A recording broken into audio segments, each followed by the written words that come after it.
మళ్ళీ ఎందుకు పార్లమెంట్ సమావేశాల్లో ఈ బడ్జెట్ ఈ సమావేశాల్లోనే డీలిమిటేషన్ బిల్లు, మహిళా రిజర్వేషన్ బిల్లు గురించి చర్చ జరుగుతోంది అనేది బయట ఒక రకమైనటువంటి చర్చ నడుస్తూ ఉంది.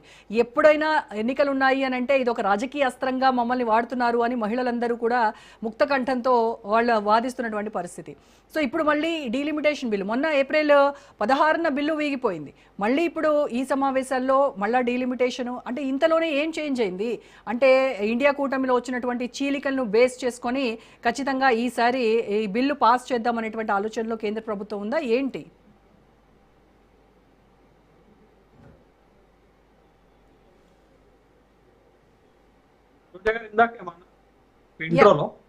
చెప్పండి శేషు గారు. ఇప్పుడే దేశంలో ఏం ఎన్నికలు లేవన్నారు కదా. అవును.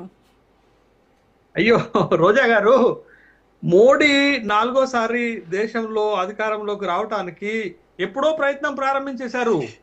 మీరు ఎన్నికలు లేవంటున్నారు. 2029 సాధారణ లోక్సభ ఎన్నికల్లో గెలవటానికి భారతీయ జనతా పార్టీ ఎప్పుడో తన ప్రణాళికలు సిద్ధం చేసుకుంటుంది కదా. ఎన్నికలు లేవంటే ఎట్లా అండి? ఇప్పుడు పునాదులు. అదే అయితే ఇప్పుడు సందర్భం ఏంటంటే ఈ జూలై 21వ తారీఖు నుంచి మనకి ఈ వర్షాకాల పార్లమెంటు సమావేశాలు ప్రారంభమవుతున్నాయి.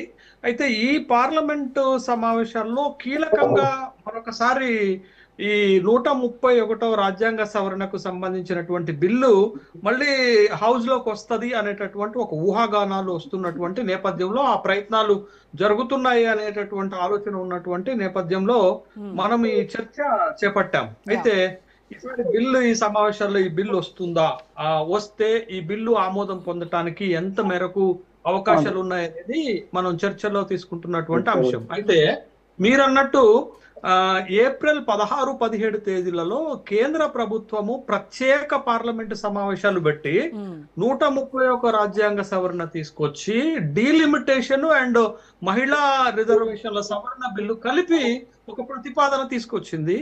ఆ ప్రతిపాదన ఏంటి అనేది చాలా కీలకమైనటువంటి ప్రతిపాదన. రెండోది, అట్లాంటి బిల్లులు సాధారణ మెజారిటీ తోటి ఆమోదం పొందవు. 2/3 మెజారిటీ ఇవ్వవలసినటువంటి సందర్భం ఉంది. అయితే ఈ 2/3 మెజారిటీని సాధించకపోవటం వల్ల ఆ బిల్లు సభ ఆమోదం పొందలేదు అనేటటువంటి విషయం దేశంలో కూడా పెద్ద ఎత్తున చర్చ జరిగింది దానిపైన.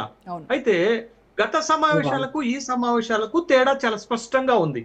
ఏంటి తేడా అంటే, గత ప్రత్యేక సమావేశాల్లో ఇండియా కూటమి చాలా యునైటెడ్ గా బిల్లుకు వ్యతిరేకంగా 230 ఓట్లను కూడగట్టగలిగింది. అంటే వాళ్ళ బలం సంపూర్ణంగా బిల్లుకు వ్యతిరేకంగా వేయగలిగింది. కాబట్టి అటు ప్రభుత్వము, ఎన్డీఏ కూటమి బిల్లు ఆమోదానికి కావలసినటువంటి 2/3 మెజార్టీ సాధించలేకపోయింది. అది దాదాపు 358 ఓట్లు కావలసినటువంటి సందర్భం. అది తీసుకోలేకపోయారు వాళ్ళు. అదే విషయం మనకు అర్థమవుతుంది. అయితే ఇప్పుడు ఏంటి అనంటే, 5 రాష్ట్రాల ఎన్నికల తర్వాత దేశంలో రాజకీయ పరిస్థితులు మారాయి. మారినటువంటి నేపథ్యం ఏంటి అనంటే, ప్రధానమైనటువంటి పార్టీలలో ఒక 2 ప్రాంతీయ పార్టీల్లో చీలికలు వచ్చాయి. ఉదాహరణకు టిఎంసి నుండి దానికి 29 మంది ఎంపీలు ఉంటే దరిదాపు 20 మంది ఎంపీలు ప్రత్యేకమైనటువంటి గ్రూప్ పెట్టుకున్నారు. ఎన్డీఏ కూటమికి మద్దతు ప్రకటించేశారు. ఇది పాయింట్ 1. పాయింట్ నెంబర్ 2 ఏంటి అని అంటే, మహారాష్ట్రలో ఉన్నటువంటి ఉద్ధవ్ ఠాక్రే శివసేనలో నుంచి చీలిక జరిగింది. వాళ్ళకి 9 మంది ఎంపీలు ఉంటే 6 మంది వెళ్ళిపోయి ప్రత్యేకమైనటువంటి వర్గం షిండే వర్గంలో జాయిన్ అయిపోయారు. వాళ్ళు కూడా మద్దతు ఇచ్చేటటువంటి క్రమంలో. అయితే ఈసారి ఇప్పుడు వరకు ఉన్నటువంటి స్ట్రెంగ్త్ ఏంటంటే, ఎన్డీఏ బలము గత బిల్ అప్పుడు వాళ్ళు సమకూర్చుకున్నటువంటి ఓట్లు 298. బట్ ఇప్పుడు వచ్చేసరికి వాళ్ళ బలం అక్యురేట్ గా ఎంత పెరిగిందంటే 324కి పెరిగింది. 324కి పెరిగింది. అయితే వీళ్ళు బిల్లు ఆమోదం పొందాలంటే, అంటే 543 లోక్సభ సభ్యుల్లో 2/3 మెజారిటీతో బిల్లు ఆమోదం పొందాలంటే 362 కావాలి.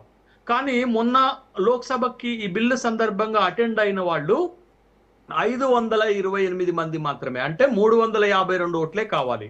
అంటే ఇంకా ఎన్డీఏ 28 ఓట్లు వెనకబడి ఉంది. ఆ 28 ఓట్లు ఎక్కడి నుంచి వస్తాయి అనేటటువంటి ప్రశ్న వేసుకుంటే, ఇప్పుడు ఇండియా కూటమి నుంచి డిఎంకే పక్కకు తొలగింది. వాళ్ళకి 22 ఓట్లు ఉన్నాయి. అదేవిధంగా ఇప్పుడే మీరు ఇంట్రోలో చెప్పారు, శరద్ పవార్ కు సంబంధించినటువంటి ఎన్సిపి సుప్రియా సూలే కూడా చెప్పారు, వాళ్ళకి 8 ఓట్లు ఉన్నాయి, మా ప్రతిపాదనలు పరిగణలోకి తీసుకుంటే బిల్లుకి మద్దతు ఇచ్చే అంశాన్ని ఆలోచిస్తామన్నారు. అంటే ఈ 30 ఓట్లు షార్ట్ ఉన్నవి 28, వీళ్ళ దగ్గర 30 ఓట్లు ఉన్నాయి. వీళ్ళు కూడా ఎన్డీఏ కూటమికి మద్దతు ఇస్తే ఈజీగా ఇప్పుడు వచ్చేటటువంటి బిల్లు పాస్ అయిపోతుంది అనేటటువంటి లెక్కలు మనం చూస్తున్నాం. అంటే ఈసారి ఈ బిల్లు ఆమోదం పొందటానికి ఎన్డీఏ బలాన్ని కూడా గట్టుకోగలుగుతుంది, గతం కంటే ఎక్కువ ఓట్లు సాధించగలుగుతుంది అనేది ఒక స్పష్టత వచ్చింది. వాళ్ళకి కావాల్సిన షార్ట్ ఫాల్ 28 or 38. దీన్ని సమకూర్చుకునేటటువంటి అవకాశము మార్గం వాళ్ళకు ఉంది కాబట్టి ఈసారి బిల్లు ప్రవేశపెడితే అది ఆమోదం పొందే అవకాశాలు ఎక్కువగా ఉన్నాయనేది ఒక అభిప్రాయం. అయితే అభ్యంతరాలు ఏంటది? 2 కీలకమైనటువంటి అభ్యంతరాలు వస్తున్నాయి. ఒకటి అభ్యంతరం ఏంటంటే సౌత్ ఇండియన్ స్టేట్స్ నుండి ఈ డీలిమిటేషన్ పైన అభ్యంతరాలు వస్తున్నాయి. ఇదే ప్రాతిపదికన, అంటే గతంలో జనాభా ప్రాతిపదికన గనక డీలిమిటేషన్ జరిగితే దక్షిణాది రాష్ట్రాలకు నష్టం జరుగుతుందనేది చాలా కీలకం. గతంలో కూడా మనం అపోజ్ చేయటం వల్లనే ఇంకొక 20 years పోస్ట్ పోన్ అయింది డీలిమిటేషన్.